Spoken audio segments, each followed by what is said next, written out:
सिख फौजियां नूं हुण शोभा नहीं दिंदा कि वो उस देश की नौकरी करन जिस देश ने साडे दरबार साहिब ते हमला कर दित्ता। ਉਹ ਧਰਮੀ ਫੌਜੀ ਦੀ ਤੁਸੀਂ ਗੱਲ ਕੀਤੀ ਆ। ਧਰਮੀ ਫੌਜੀ ਉਹ ਜਿਹੜੇ ਧਰਮ ਪਿੱਛੇ ਬੈਰਕਾਂ ਛੱਡ ਕੇ ਅੱਡ-ਅੱਡ ਥਾਵਾਂ ਤੋਂ ਦਰਬਾਰ ਸਾਹਿਬ ਨੂੰ ਤੁਰ ਪਏ। ਬਾਦਲ ਤੋਂ ਬਿਆਨ ਦਵਾ ਕੇ ਉਹਨਾਂ ਨੇ ਚੈੱਕ ਕੀਤਾ ਵੀ ਕਿੱਥੇ ਕਿੱਥੇ ਬਗਾਵਤ ਹੈ, ਅਸੀਂ ਉਹਨਾਂ ਨੂੰ ਨਿਸ਼ਾਨਦੇਹੀ ਕਰ ਲਈਏ। ਉਹਨਾਂ ਦੀ ਕੋਈ ਦੇਖਭਾਲ ਨਹੀਂ ਕੀਤੀ। ਉਹ ਵਿਚਾਰੇ ਰਿਕਸ਼ਾ ਚਲਾਉਂਦੇ ਨੇ ਜਾਂ FCI ਦੇ ਗਡਾਊਨ 'ਚ ਚੌਕੀਦਾਰੀ ਕਰਦੇ ਨੇ ਠੇਕੇ ਤੇ, ਜਾਂ ਕੋਈ ਫੜੀ ਲਾਉਂਦੇ ਨੇ। ਉਹਨਾਂ ਨੇ ਆਪਣੀਆਂ ਪੈਨਸ਼ਨਾਂ ਤਿਆਗੀਆਂ, ਉਹਨਾਂ ਨੇ ਆਪਣੀ ਜ਼ਿੰਦਗੀ ਤਬਾਹ ਕਰ ਲਈ। ਇਸ ਬੰਦੇ ਨੇ ਉਹਨਾਂ ਦੀ ਸਾਰ ਲਈ ਨਹੀਂ।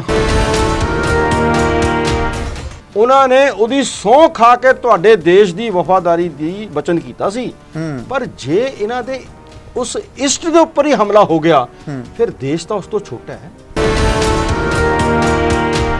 ਇੱਕ ਦੇਸ਼ ਲਈ ਕਿੰਨੀ ਕੁ ਨਮੋਸ਼ੀ ਵਾਲੀ ਗੱਲ ਹੁੰਦੀ ਹੈ ਵੀ ਉਹਦੀ ਫੌਜ ਹਥਿਆਰ ਛੱਡ ਕੇ ਤੇ ਆਪੋ ਆਪਣੇ ਘਰਾਂ ਨੂੰ ਤੁਰ ਪਵੇ। ਪਰ ਕਿਹਾ ਜਾਂਦਾ ਵੀ ਬਾਬਾ ਜਰਨੈਲ ਸਿੰਘ ਨੇ ਪਵਿੱਤਰਤਾ ਭੰਗ ਕਰਵਾਤੀ ਜੀ, ਦੇਖੋ ਤਾਂ ਫੌਜ ਆਈ ਹੈ, ਜਾਂ ਕਹਿ ਦਿੱਤਾ ਗਿਆ ਕੌਮ ਬਰਬਾਦਤੀ। ਮੈਂ ਤੁਹਾਨੂੰ ਪੁੱਛਣਾ ਚਾਹੁੰਦਾ ਵੀ ਤੁਸੀਂ ਇਸ ਗੱਲ ਨੂੰ ਕਿਸ ਨਜ਼ਰੀਏ ਦੇ ਨਾਲ ਵੇਖਦੇ ਹੋ ਕਿ ਖਾੜਕੂ ਲਹਿਰ ਦੇ ਵਿੱਚ AK-47 ਦਾ ਜ਼ਿਕਰ ਆਉਂਦਾ ਹੈ, ਪਰ ਘੱਲੂਘਾਰੇ ਦੇ ਵਿੱਚ AK-47 ਇੱਕ ਵੀ ਨਹੀਂ ਸੀ। ਉਹਨਾਂ ਦਾ ਯੁੱਧ ਨੀਤੀ ਤੇ ਯੁੱਧ ਲੜਨ ਦਾ ਜਿਹੜਾ ਜਜ਼ਬਾ ਸੀ ਉਹ ਆਧੁਨਿਕ ਹਥਿਆਰਾਂ ਤੋਂ ਕਿਤੇ ਉੱਪਰ ਸੀ। ਆਹ ਚੀਜ਼ ਇਸ ਜੰਗ ਨੇ ਦਿਖਾਈ। ਰਸ਼ੀਆ ਦੀ ਸਰਵਿਸਿਜ਼ ਲਈਆਂ ਗਈਆਂ, ਇੰਗਲੈਂਡ ਦੀ ਸਰਵਿਸ, 3 ਐਟਮੀ ਪਾਵਰਾਂ ਦਾ ਦਿਮਾਗ ਪਲੱਸ ਅਤ ਆਧੁਨਿਕ ਹਥਿਆਰ ਇੱਕ ਪਾਸੇ। ਭਾਵੇਂ ਉਹਨਾਂ ਕੋਲ ਸਧਾਰਨ ਕਿਸਮ ਦੇ ਜੰਗੀ ਹਥਿਆਰ ਸੀ ਜੀ, ਪਰ ਉਹਨਾਂ ਨਾਲ ਵੀ ਉਹਨਾਂ ਨੇ ਟੈਂਕਾਂ ਦੇ 72 ਘੰਟੇ ਮੂੰਹ ਮੋੜ ਕੇ ਰੱਖੇ। ਦੇਸ਼ ਵਿਦੇਸ਼ ਦੇ ਸਾਰੇ ਹੀ ਦਰਸ਼ਕਾਂ ਦਾ ਤੁਹਾਡੇ ਆਪਣੇ ਸੇਵਕ ਹਰਪ੍ਰੀਤ ਸਿੰਘ ਮਖੂ ਵੱਲੋਂ ਦਿਲ ਦੀਆਂ ਗਹਿਰਾਈਆਂ ਤੋਂ ਸਵਾਗਤ ਹੈ ਜੀ। ਦੋਸਤੋ, ਤੁਹਾਨੂੰ ਪਤਾ ਹੈ ਤੁਹਾਡੀ ਸੇਵਾ ਦੇ ਵਿੱਚ ਬੜੀ ਜਲਦੀ ਹਾਜ਼ਰ ਹੋ ਜਾਣਾ ਵਾ, ਤੇ ਗੱਲ ਚੱਲਦੀ ਹੈ ਜੂਨ 1984 ਦੀ, ਕਿਉਂਕਿ ਹੁਣ ਮਹੀਨਾ ਜੂਨ ਦਾ ਚੱਲਦਾ ਪਿਆ। 1 ਤੋਂ ਲੈ ਕੇ ਆਪਾਂ 8 ਜੂਨ ਤੱਕ ਲਗਾਤਾਰ ਉਸ ਦਾਸਤਾਨ ਦਾ ਜ਼ਿਕਰ ਕਰਦੇ ਹਾਂ ਜਿਹਦੇ ਵਿੱਚ ਇੰਝ ਕਹਿ ਸਕਦੇ ਹਾਂ ਵੀ ਸਾਡੀ ਆਨ ਸ਼ਾਨ ਦੇ ਉੱਪਰ ਬਹੁਤ ਵੱਡਾ ਅਟੈਕ ਹੋਇਆ। ਜਿਹੜੀ ਅਸੀਂ ਗੱਲ ਕਰਦੇ ਹਾਂ ਦਰਦਾਂ ਦੀ, ਜਿਹੜੀ ਅਸੀਂ ਗੱਲ ਕਰਦੇ ਹਾਂ ਸਾਡੇ ਧੁਰੇ ਦੀ, ਹਰ ਇੱਕ ਸਿੱਖ ਜਦੋਂ ਵੀ ਕਿਤੇ ਭਾਰਤ ਦੇ ਵਿੱਚ ਪ੍ਰਵੇਸ਼ ਕਰਦਾ ਹੈ ਤੇ ਸ਼ਾਇਦ ਉਹਦੀ ਪਹਿਲੀ ਇੱਛਾ ਹੁੰਦੀ ਵੀ ਮੈਂ ਦਰਬਾਰ ਸਾਹਿਬ ਜ਼ਰੂਰ ਜਾ ਕੇ ਆਵਾਂ। ਪਰ ਜਦੋਂ ਕਿਤੇ ਐਸਾ ਸੁਣਦਾ ਵੀ ਦਰਬਾਰ ਸਾਹਿਬ ਦੇ ਉੱਪਰ ਇਸ ਤਰੀਕੇ ਦਾ ਹਮਲਾ ਹੋਇਆ, ਅਟੈਕ ਹੋਇਆ, ਤੇ ਕਿਤੇ ਨਾ ਕਿਤੇ ਇਸ ਦਾਸਤਾਨ ਨੂੰ ਸੁਣਨ ਦੇ ਲਈ ਉਹਦੇ ਜਿਹੜੇ ਕੰਨ ਨੇ ਉਹ ਸੋਚਦੇ ਨੇ ਕਿ ਇਹ ਹਕੀਕਤ, ਇਹ ਸੱਚਾਈ, ਇਹਦੇ ਵਿਸ਼ਲੇਸ਼ਣ ਮੇਰੇ ਕੰਨਾਂ ਦੇ ਰਾਹੀਂ ਮੇਰੇ ਅੰਦਰ ਜ਼ਰੂਰ ਜਾਵੇ।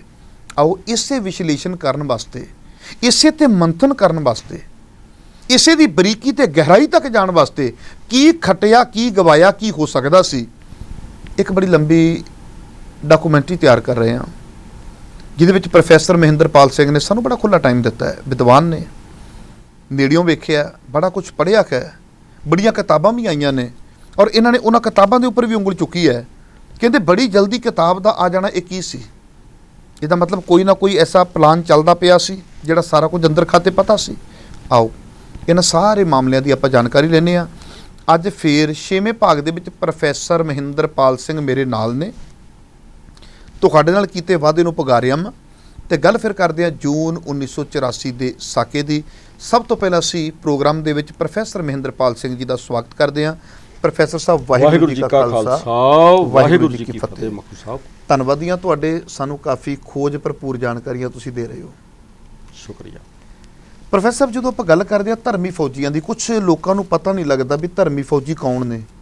ਉਹ ਸੋਚਦੇ ਵੀ ਫੌਜੀ ਤੇ ਧਰਮੀ ਫੌਜੀ ਇਹ ਕੀ ਹੈ, ਧਰਮੀ ਫੌਜੀ ਕਿਸ ਨੂੰ ਕਿਹਾ ਜਾਂਦਾ ਹੈ। ਖਾਸ ਕਰਕੇ ਪੁਰਾਣਿਆਂ ਨੂੰ ਪਤਾ, ਸਾਡੇ ਅੱਜ ਦੇ ਯੂਥ ਨੂੰ ਕਈਆਂ ਗੱਲਾਂ ਬਾਰੇ ਨਹੀਂ ਪਤਾ। ਪਹਿਲਾਂ ਤਾਂ ਮੈਂ ਚਾਹਾਂਗਾ ਧਰਮੀ ਫੌਜੀ ਕੌਣ ਨੇ, ਫਿਰ ਉਹਨਾਂ ਨੂੰ ਕੌਲ ਕਿਸ ਨੇ ਦਿੱਤੀ, ਕਿਉਂ ਨਹੀਂ ਸਾਂਭਿਆ ਗਿਆ, ਅੱਜ ਉਹ ਕੀ ਕਰਦੇ ਨੇ। ਅੱਜ ਦੀ ਪੂਰੀ ਇੰਟਰਵਿਊ ਵਿੱਚ ਆਪਣੇ 4 ਸਵਾਲ ਨੇ। ਪਹਿਲਾਂ ਤਾਂ ਇਹ ਦੱਸੋ ਵੀ ਉਹਨਾਂ ਦੇ ਨਾਮ ਨਾਲ ਧਰਮੀ ਫੌਜੀ ਸ਼ਬਦ ਕਿਉਂ ਲੱਗਾ? ਜੀ, ਇਹ ਜਦੋਂ ਜੂਨ 84 ਦੀ ਆਪਾਂ ਗੱਲ ਕਰ ਰਹੇ ਹਾਂ ਤਾਂ ਇਹ ਬਹੁਤ ਜ਼ਰੂਰੀ ਵਿਸ਼ਾ ਹੈ ਕਿ ਧਰਮੀ ਫੌਜੀਆਂ ਦੇ ਉੱਪਰ ਜ਼ਰੂਰ ਗੱਲ ਕੀਤੀ ਜਾਣੀ ਚਾਹੀਦੀ ਹੈ।